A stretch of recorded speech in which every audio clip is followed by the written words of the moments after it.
Welcome to special analysis. నేను రమా మండవ. ఈరోజు అనాలిసిస్‌లో భాగంగా మనం తీసుకోబోతున్న టాపిక్ ఏంటంటే, జగన్మోహన్ రెడ్డి చేతగానితనం రాజకీయంగా మన కొంప ముంచుతోంది అని చెప్పి వైసీపీ నేతలు సఫర్ అవుతా ఉన్నారు. వైసీపీ సీనియర్‌లు గగ్గోలు పెడతా ఉన్నారు. ఇదే అంశాన్ని మనం టైటిల్‌గా పెట్టాం. ఈ అంశం మీద మనం డిస్కస్ చేయబోతా ఉన్నాం. దాదాపు ఈరోజు జగన్మోహన్ రెడ్డి ప్రతిపక్షానికి పరిమితమై ఏడాదిన్నర కావస్తోంది. ఇంకో కొన్నాళ్ళు ఆగితే 2 ఏళ్ళు కూడా అయిపోతుంది. ప్రభుత్వ పనితీరు ఎలా ఉందనేది ప్రజలు ఎలా గమనిస్తా ఉంటారో, ప్రతిపక్ష పనితీరు ఎలా ఉందనేది కూడా అంతకంటే ఎక్కువగా గమనిస్తారు. ప్రభుత్వంలో ఉండే వాళ్ళకి పుష్ణ ఉంటుంది కొంచెం, కొంచెం లెదర్జీ వచ్చేస్తుంది అధికారంలో ఉన్నామనేసి. కానీ ప్రతిపక్షం ఏం చేయాలి? ఒక బాధ్యత గల ప్రతిపక్షం అంటేనే వాచ్ డాగ్స్ అంటాం. ప్రజల సమస్యలకు కాపలాదారుగా ఉంటారు కాబట్టి. అందుకనే వాళ్ళని వాచ్ డాగ్స్ అంటాం. నిజానికి ప్రతిపక్షంలో ఉన్నప్పుడే ఇంకా మోర్ అండ్ మోర్ అలర్ట్‌గా ఉండాలి ప్రభుత్వాలు వ్యవహరిస్తున్న తీరు పట్ల. అయితే మరి ఈరోజు ప్రతిపక్ష నేతగా జగన్ హిట్టా? ఫట్టా? అంటే ప్రతి విషయంలో జగన్మోహన్ రెడ్డి తీసుకున్న నిర్ణయాలు ఆ పార్టీని సెల్ఫ్ గోల్ చేస్తా ఉన్నాయి. ఒక్కటంటే ఏడాదిన్నర కాలంలో ఒక్క నిర్ణయం జగన్మోహన్ రెడ్డి తీసుకున్న ఒక్క నిర్ణయమైనా ఆ పార్టీని లైమ్‌లైట్‌లో పెట్టిందా? ఆ పార్టీని నిలబెట్టిందా? అంటే దానికి ఆన్సర్ మాత్రం శూన్యమనే చెప్పుకోవాలి మనం. జగన్మోహన్ రెడ్డి కొన్ని ఇష్యూస్ మీద నిజంగానే ఫోకస్ చేశారాయన. కొన్ని ఇష్యూలు నిజంగానే ఆయన హైలైట్ చేసే ప్రయత్నం చేశారు.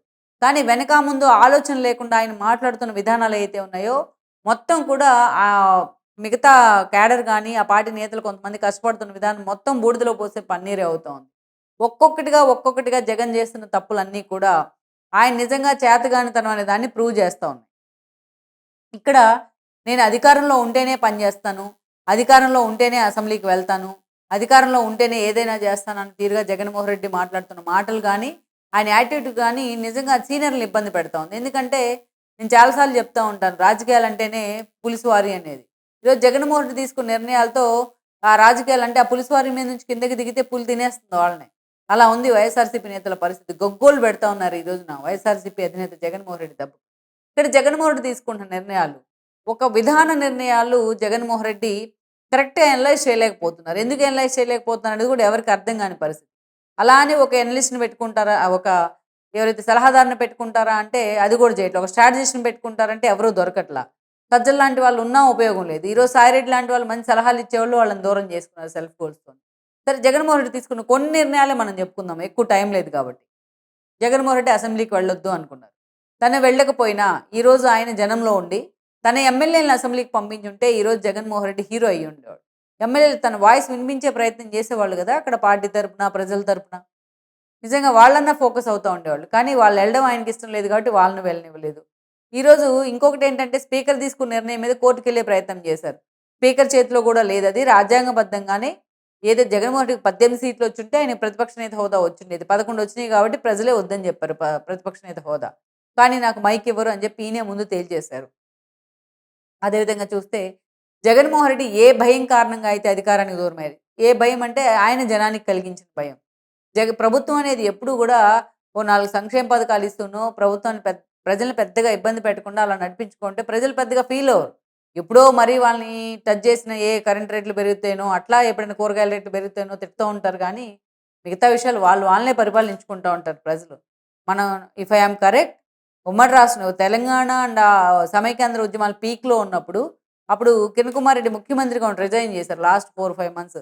అప్పుడే మన జీడీపీ హైయెస్ట్ ఉంది. అంటే ఏ అధికారులు, ఏ ప్రభుత్వం లేకుండానే ఎవరికి వాళ్ళే ప్రజలు పరిపాలించుకున్నా కూడా బాగానే ఉంది. అంటే ప్రభుత్వాల గురించి ఎక్స్‌పెక్టేషన్స్ ఎంతవరకు ఉంటాయంటే వాళ్ళ ఇంట్లోకొచ్చి వాళ్ళని ఇబ్బంది పెట్టినంత వరకు. కానీ జగన్మోహన్ రెడ్డి ఏదైతే చేయకూడదో అదే చేశారు. నిద్ర లేస్తే ఆయన ఫోటో ప్రతి దాని మీద, ప్రభుత్వ పథకాల మీద, పిల్లలకిచ్చే కిట్ల దగ్గర నుంచి పెద్దోళ్ళు మన తాతల నుంచి వచ్చే పాస్ పుస్తకాల దాకా అంతా ఇదే ఇష్యూ. ఇక్కడ పొలం అంటేనే ఒక సెంటిమెంట్ మనకి. అలాంటి భూమి మీద పాస్ పుస్తకాల మీద జగన్మోహన్ రెడ్డి ఫోటో. ఇప్పుడు ఫోటో యేసుకున్నాడు. సరిహద్దు రాళ్ళ మీద ఆయన ఫోటో యేశారు. రేపొద్దున అధికారంలోకొస్తే ఇంకొకసారి అధికారంలోకొస్తే మన భూములు లాక్కుంటారనేది ఒకటి భయం ఏర్పడింది వాళ్ళకి. నడి రోడ్డు మీద సుధాకర్‌ని మాస్క్ అడిగితే ఆయన్ని చంపేయడం పిచ్చోడిని చేసి. డ్రైవర్ సుబ్రహ్మణ్యాన్ని అనంతబాబు డోర్ డెలివరీ చేయడం. చిన్న సోషల్ మీడియాలో పోస్ట్ పెట్టిందని రంగనాయకం తీసుకొచ్చి శంకర విలాస్ రంగనాయకంని స్టేషన్‌లో కూర్చోబెడతాం. ఒక తన అక్కను మీరు ర్యాగింగ్ చేయొద్దన్నందుకు ఒక అమర్నాథ్ గౌడ్‌ని పెట్రోల్ పోసి తగలబెడతాం. ఎక్కడ పడితే అక్కడ గాంజాలు, డ్రగ్స్‌లు, అరాచకాలు, బూతులు, వాటిని ఎండార్స్ చేస్తా మాటలు, వాళ్ళ చర్యలు ఇవన్నీ కూడా జనానికి ఒక ఏహ్యభావాన్ని కలిగించాయి. ఒక భయం కలిగించాయి. ఎవరైనా సరే దాంట్లోంచి బయటకొచ్చి నేను మారాను అని చెప్పుకోవాలి జగన్మోహన్ రెడ్డి. ఇదిగో మారాను. నా యాటిట్యూడ్ మారింది. ఇంకొకసారి నన్ను నమ్మండి అని చెప్పుకోవాలి. కానీ జగన్మోహన్ రెడ్డి అదే యాటిట్యూడ్‌ను, అదే భయాన్ని కలగజేస్తా ఉన్నాడు. రప్ప రప్ప అంటే తప్పేంటంటాడు. మామూలుగా బీపీలొస్తే తప్పేంటంటాడు. ఈయన బర్త్‌డేలకి రక్తదానాలు చేయకుండా రక్తాభిషేకాలు చేస్తే వాళ్ళని పరామర్శిస్తున్నాడు ఎళ్లి. ఈరోజు వరుసబెట్టి పరామర్శిస్తున్నాడు వాళ్ళని. నేను కేసుల కోసం మీకు లీగల్ సపోర్ట్ చేస్తాను అని చెప్పి. ఆ! దేవాలయాలకు వెళ్ళేవాళ్ళు ఇరుముల్లో ఆయన ఫ్లెక్సీలు పెట్టుకొని వెళ్ళి జగన్ జై జగన్ రప్పా రప్పా అంటంటే వాళ్ళని పిలిచి 2 పీకి ఇట్లా చేయకండ్రా నాకు బ్యాడ్ నేమ్ తేకండ్రా అని చెప్పాలి. కానీ అలాగే చేయమని చెప్తాడు. రెంటపాలెం ఎళ్తాడు సింగయ్య తల మీదకి కారెక్కిస్తాడు. బంగారుపాలెం వెళ్తాడు మామిడికాయల మీదకి కాళ్ళెక్కిస్తాడు. తలకాయలకి, మామిడికాయలకి తేడా తెలీదు. సో, ఇలా జగన్మోహన్ రెడ్డి చేస్తున్న ఇవన్నీ అయితే ఉన్నాయో ఒక భయం. జనంలో ఇంకా ఆ భయం ఉంది. ప్రభుత్వం నుంచి చాలా ఉన్నాయి వైఫల్యాలు జగన్మోహన్ రెడ్డి టార్గెట్ చేయాలనుకుంటే చాలా విషయాల్లో. కానీ వాటి గురించి జగన్మోహన్ రెడ్డి మాట్లాడరు. మెడికల్ కాలేజీలో ఉద్యమం తీసుకున్నారు. వద్దయ్య బాబు అని చెప్తున్నాను వినకుండా. కోటి సంతకాలు చేసిన తర్వాత తెలిసింది జగన్మోహన్ రెడ్డి. ఇది నీతి ఆయోగ్ ప్రమోట్ చేసింది దీన్ని. స్టాండింగ్ కమిటీ వేసింది కేంద్ర ప్రభుత్వం. ఎంపీలు కూడా దానికి ఆమోద ముద్ర తెలిపారు. దాంట్లో ఒక ఎంపీ నా వాడే గురుమూర్తి అని లాస్ట్‌లో తెలిసి ఇప్పుడు సైలెంట్ అయిపోయారు ఆల్ ఆఫ్ సడన్. కోటి సంతకాలు చేసిన తర్వాత కాడి కింద పడేసి. ఇక ఆ తర్వాత చూస్తే లిక్కర్ స్కామ్ వ్యవహారంలో. లిక్కర్ స్కామ్ వ్యవహారంలో అన్ని కేసుల్లో అందరిని వెళ్లి పరామర్శించారు. కానీ లిక్కర్ స్కామ్‌లో ఇరుక్కున్న చెవిరెడ్డిని అదేవిధంగా తనకెంతో క్లోజ్ చెవిరెడ్డి గాని, మిథునరెడ్డి వాళ్ళిద్దరిని టచ్ కూడా చేసే ప్రయత్నం చేయాలి. అదే పార్టీ ఆఫీస్ తగలబెట్టి కేసులో వంశీ ఉంటే జైలుకెళ్తాడు. ఈవీఎంస్ పగలగొడితే పిన్నెల కోసం జైలుకి పోతాడు. కానీ ఎక్కడ కూడా జగన్మోహన్ రెడ్డి మిగతా వాళ్ళ కోసం వెళ్ళలా. లిక్కర్ స్కామ్‌లో ఇరుక్కున్నోళ్ళంటే తనకు భయం కాబట్టి. అదేమంటే రండి అరెస్ట్ చేసుకోండి అంటారు. కానీ జైలుకి మాత్రం వాళ్ళని వెళ్లి పరామర్శించరు. సరే అదక్కడ పెడితే ఇంకా కొన్ని కీలక నిర్ణయాలు. ఎరువుల గురించి మాట్లాడారు. ఓకే బావుంది ఎరువుల గురించి మంచి ఇష్యూ మాట్లాడుతున్నాడు అనుకుంటే లాస్ట్‌లో పరకామణి అసలు దొంగతనమే కాదండి. అదేవిధంగా తిరుమల లడ్డూని అవహేళన చేస్తారు. అలా జరిగిన వెంటనే ఆయన హెలికాప్టరు టేకిచ్చేసి మళ్ళీ ఎన్నికి పులివెందులు వచ్చే పరిస్థితి. ఇలా జగన్మోహన్ రెడ్డి తీసుకున్న నిర్ణయాలు ఏవి కూడా ఒక వైబిలిటీగా, ఒక కన్‌స్ట్రక్టివ్‌గా లేవు అనేది ఆ పార్టీ నేతలు చెప్తున్నమాట.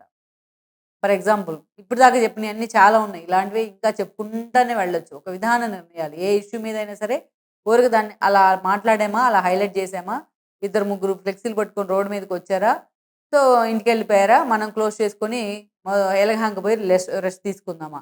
ఒక ధర్నాకు పిలుపునిస్తే ఒక్కరోజు కూడా జగన్మోహన్ రెడ్డి ఆ ధర్నాలు కూర్చో ఆ పార్టీ నేతలు చేసుకోవాల్సింది. ఎంత సీరియస్‌నెస్ ఉండదు కదా దాంట్లో పార్టీ నేతలు చేసుకుంటా ఉంటే. అధినేత ఎక్కడా లేదు.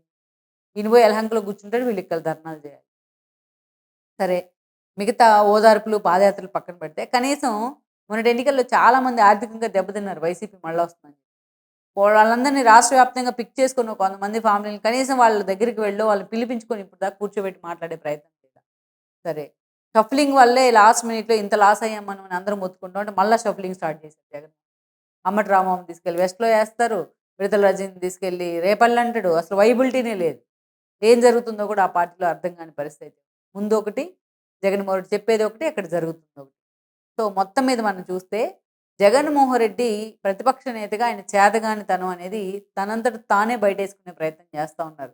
సీనియర్ నేతలు చాలామంది ఎక్కడ పార్టీ కోసం వాయిస్ వినిపించకపోతే ఒక్కసారి కూడా కూర్చోబెట్టుకొని మీ అసంతృప్తికి కారణం ఏంటని కూడా ఇప్పటిదాకా అడగలేదు. సో, అందుకనే జగన్మోహన్ రెడ్డి చేతగానితనమే ఒక అమరావతి మీద ఒక విధాన నిర్ణయం తీసుకోవాల్సిన చోట తూచ్ తూచ్ అంటూ కూడా ఇప్పుడు 3 సార్లు మాట మార్చాడు ఆయన అధికారం కోల్పోయిన తర్వాత. సో, అందుకే సీనియర్లంతా గగ్గోలు పెడతా ఉన్నారు. ఈ చేతగానితనం మన కొంప ముంచబోతోంది అనేసి. ఇప్పటికైనా జగన్మోహన్ రెడ్డి తాను పాదయాత్రకో దేనికో వెళ్ళి ఏ భారతీయనో, ఏ సీనియర్ బొత్స లాంటి వాళ్ళనో తీసుకొచ్చి తన స్థానంలో ప్రతిపక్ష నేతగా ప్రమోట్ చేస్తే చాలా బావుంటుందనేది నా సలహా. Please share, like and subscribe R24 Telugu YouTube channel.